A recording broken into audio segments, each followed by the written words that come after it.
আমার সে এক দফা ছিল স্বৈরাচারের পতন, গণতন্ত্র পুনঃপ্রতিষ্ঠা। ভাই সংস্কারটা কি? এটা খায় না মাথায় দেয়? সংস্কারটা একটা প্রক্রিয়া নাকি? সংস্কারের মাধ্যমে পরিবর্তন হয়। বাংলাদেশের কিছু রাজনৈতিক দল আছে, কিছু নতুন কিছু পুরাতন, তারা জনগণকে একটা জিনিস বোঝানোর চেষ্টা করছে যে বিএনপি নাকি সংস্কার চায় না।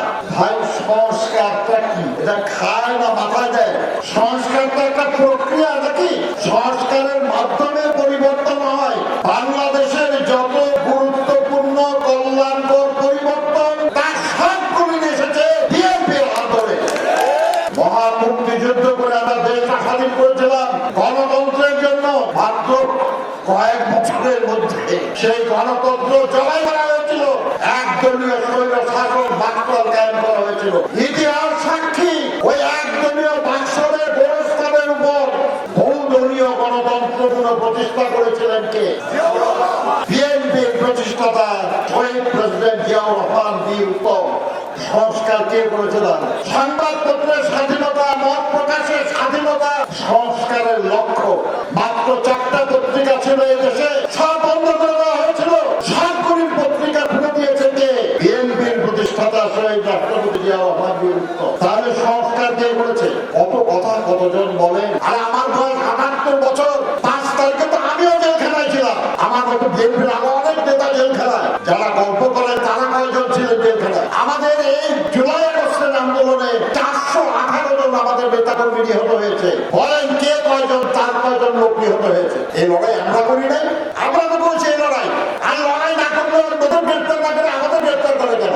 খাতিরে গ্রেপ্তার করছে দেখি যে একটু কদিন বিশ্রামে থাকুক, কাজ করবো না, খালি বসে বসে খাবে, ওই জন্য নিজেদের কেনায়। বন্ধুরা, কারোর বিরুদ্ধে কোনো অভিযোগ নাই। অনেক লড়াই সংগ্রাম, অনেক ত্যাগ তিতিক্ষার পর আমরা দেশে একটা পরিবর্তন পেয়েছি। আমরা এক দফা আন্দোলন শুরু করেছি।